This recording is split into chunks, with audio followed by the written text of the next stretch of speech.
Olá, bem-vindos ao canal Tópicos em História das Ciências. Eu sou a Rebeca. Eu sou o Jorge e nós somos historiadores das ciências.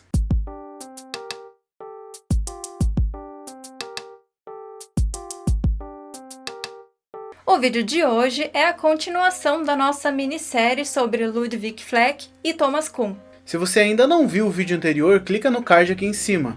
Bom, hoje falaremos do Thomas Kuhn, com o foco em alguns dos conceitos principais que aparecem em sua magnum opus. Então, sendo assim, vamos ao vídeo.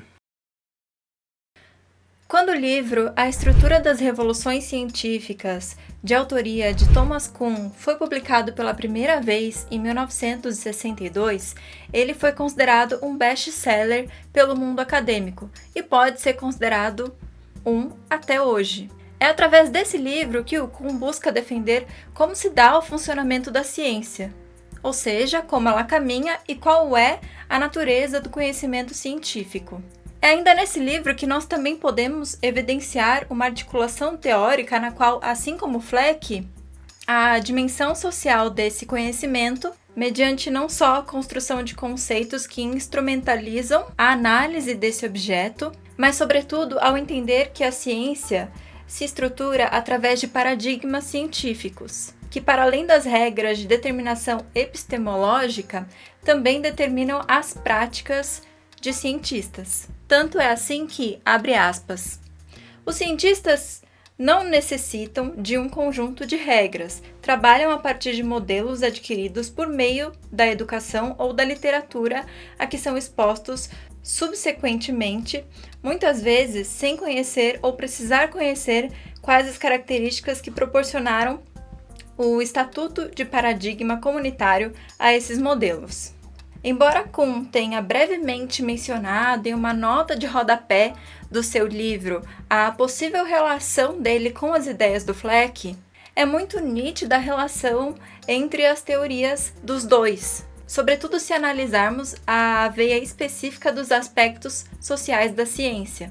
O fato científico, o coletivo de pensamento, o estilo de pensamento, as proto-ideias e os saberes esotéricos e exotéricos podem ser encontrados, lê-se traduzidos em Kuhn, sob outros termos, como por exemplo, paradigma e ciência normal, e obviamente algumas especificidades. Segundo Ilana Louis, as bases teóricas de Ludwig Fleck envolvem, dentre outras coisas, a sociologia, a física, a filosofia, a Escola Polonesa de Filosofia da Medicina e a Psicologia da Percepção, ou Gestalt. Sobre essa última referência em específico, é bom frisarmos não só a aparição dela na obra dos dois autores, e sobretudo a sua relação com os caracteres sociais que aparecem nas suas obras. A psicologia da Gestalt, a percepção da forma, se relaciona com as teses de Fleck a partir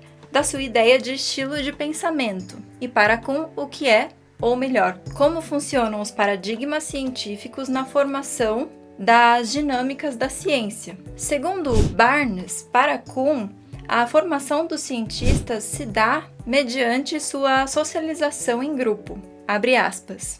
A cultura de uma ciência natural estabelecida se transmite em forma de paradigmas. A tarefa primordial do professor é de mostrá-los. A tarefa central do estudante é de assimilá-los e adquirir competência para utilizá-los rotineiramente.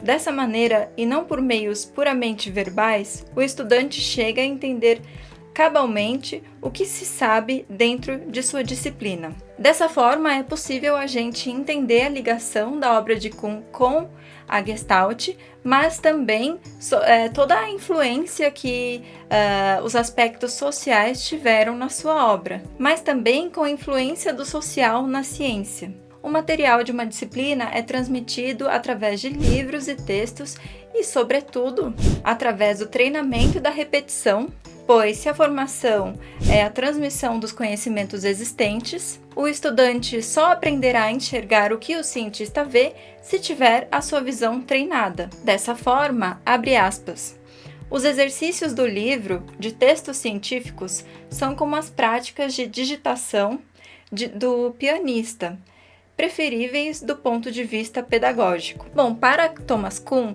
a ciência se desenvolve a partir de revoluções científicas. Para o autor, essas revoluções existem quando um paradigma científico que legitima e conduz os problemas de uma comunidade científica da ciência normal é substituído por um novo paradigma. Isso acontece, segundo Kuhn, quando o paradigma vigente não possui mais capacidade explicativa, devido ao conglomerado de anomalias que vão aparecendo. Essas anomalias levam a comunidade a um estado de crise, que persiste até que uma nova realização científica, modelar, dê conta dos problemas existentes. O que existe, na verdade, é um deslocamento do paradigma, uma ruptura que levará os cientistas a trabalharem num novo mundo.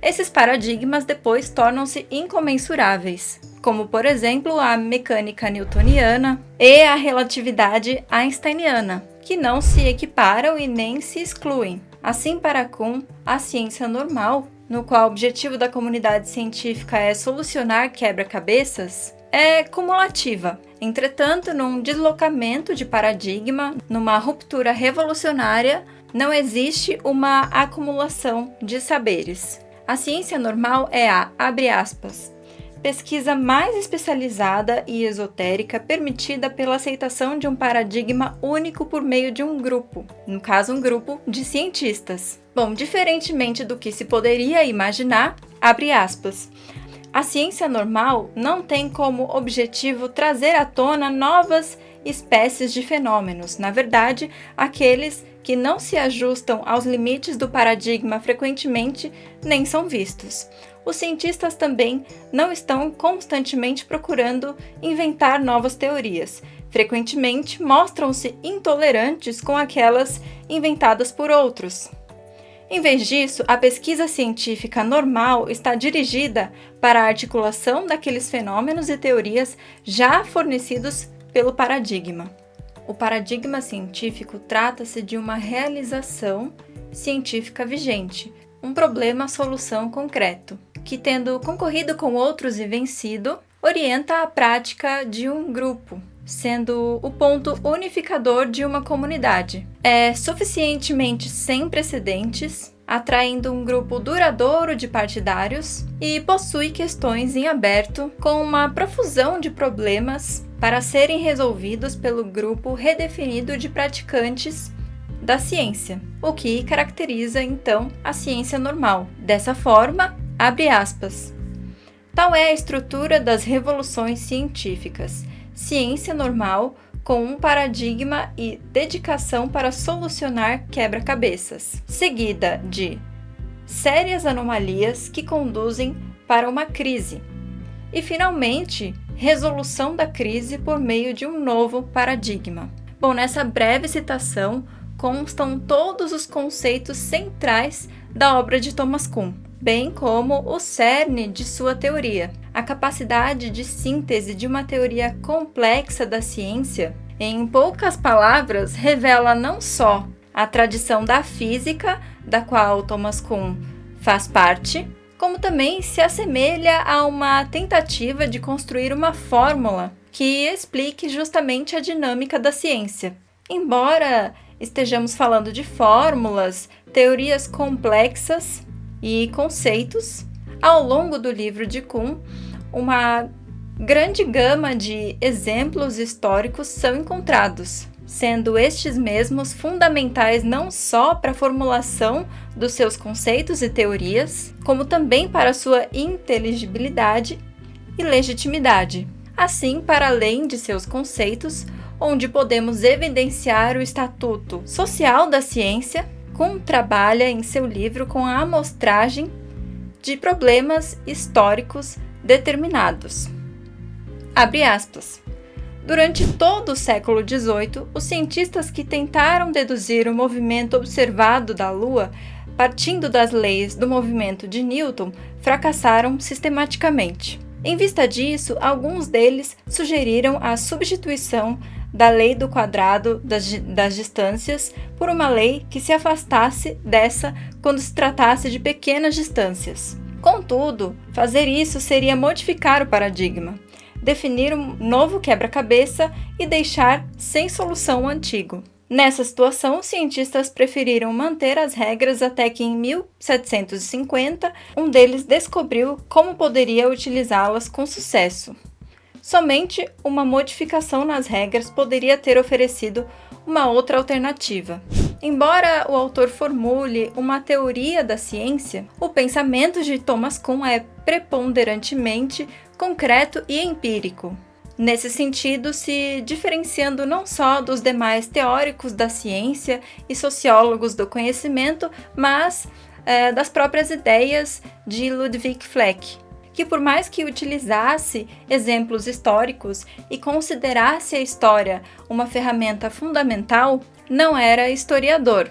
Kuhn, físico de formação, historiador das ciências, e Fleck, médico especializado em bacteriologia e sorologia, que desenvolveu interesses filosóficos sobre a ciência.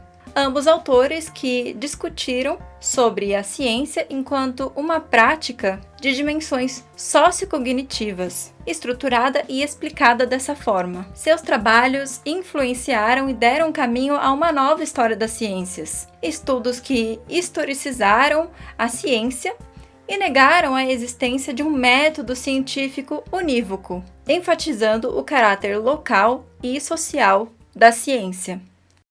Bom, pessoal, então é isso. Esperamos que vocês tenham gostado desse vídeo e que vocês também tenham gostado dessa nossa minissérie. Nossa ideia para o ano que vem é fazermos mais vídeos sobre autores importantes para o campo da história das ciências, assim como esses vídeos dessa minissérie. Então, se você gostou desse vídeo, deixa o seu like aí pra gente saber e se inscreva no canal se você ainda não for inscrito. Então, por hoje é isso, pessoal. Até o próximo vídeo. Um abraço e até logo!